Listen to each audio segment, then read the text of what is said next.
Welcome back to the grind for a first look and how to fly video on Krelos, the discount sorcerer for the Sunscorch season. Now, there are a lot of positives to Krelos, but he is not necessarily going to be the lead dragon that will 100% your base in all situations, but he can be useful as a lead dragon and has a very unique use for several reasons that no other dragon compares.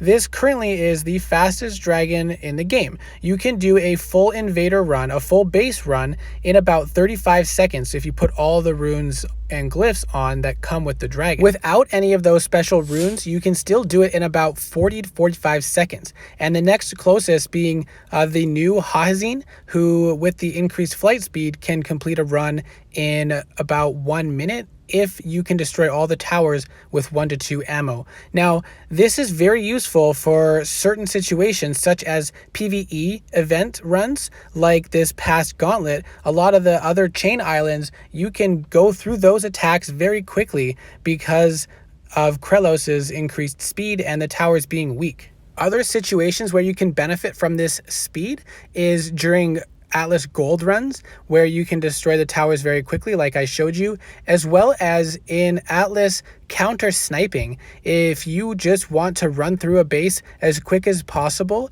and destroy at least 70%, Krelos would be a good dragon for that. Or if you just want to run through the first part of the base quickly and then swap out and attack the actual kill island and the rest of the base with a stronger dragon, that is also an option. But I'll show you in some videos coming up here that Krelos is also somewhat useful as a setup dragon, or on short bases with short kill islands, Krelos can be useful as well. This is what I have on Krelos. The gear is okay, but not very good. And then the rider I'm using is just from Nocturne, so it's a hunter rider. I'm really only benefiting from the 10% rage that is on this rider, so not a whole lot of benefit coming from the rider. So this first base is level 80 towers with some 77 lightning towers, so above the tier for this dragon. It's also being defended. This is one of the bases that I used to work on with Lockjaw and Hahazine, and they also struggled on this base defended. So you can see the one-shot spell is very useful,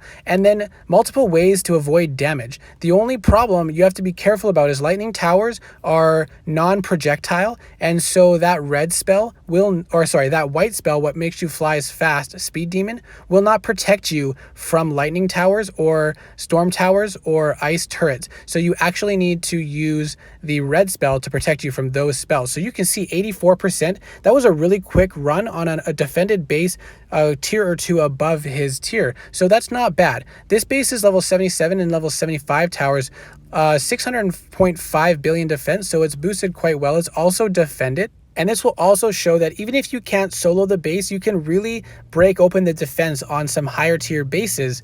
And if I had placed this first shot better, I could have destroyed all 3 front towers. I did take some shots, but I was able to survive it. And then I was able to destroy the back 2 towers with that one-shot spell as well, come around the corner, and then clear up most of these farms and mills as well. The speed up spell made it more challenging. And then we'll see right here, I accidentally used the speed up spell when I could have used that one-shot spell again shortly after to destroy that farm and mill, but I lost that opportunity, unfortunately. But also not too bad for a higher tier base. If I had got that last farm and mill, I would have been above 70%, and so that would have been a win for PvP attacks and not a bad run for an Atlas defending run. Now this base averaged about level 70 towers, 2.7 billion defense, more like the tier for this dragon.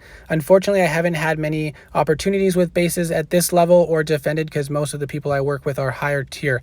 But you can see that he is fairly easily able to destroy these towers. I delayed the use of the Speed Demon to allow me more time, so I was allowing myself to take damage up to a certain point, and then quite easily able to take out the farms and mills with that damage spell as long as you don't use Speed Demon and fly over. Now this base with level 65 towers, 3.9 billion defense is also more appropriate for Krelos at my tier, which is like level 1 Vanguard. And you can see at first you fire the one-shot spell and then use the red spell to protect yourself.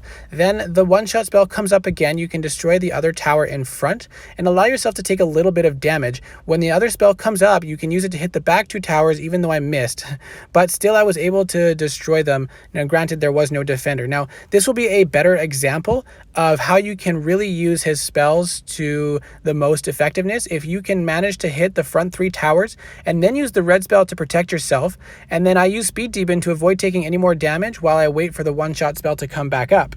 And if timed correctly, you can use that one-shot spell one more time to destroy those back 2 towers before you leave the island. The problem is you can come into this next part of the island very quickly, so if there's towers on the front, you may fly over them, but if they're on the back, you can use that one-shot spell to clean up all the remaining towers to 100% the base. So Krelos is a very versatile dragon and arguably one of the best for certain reasons, which is the speed at which this dragon can clear lower level bases or PvE bases, which is not an actual player's base, but the gold runs or some of the PvP runs where you're not actually attacking a player.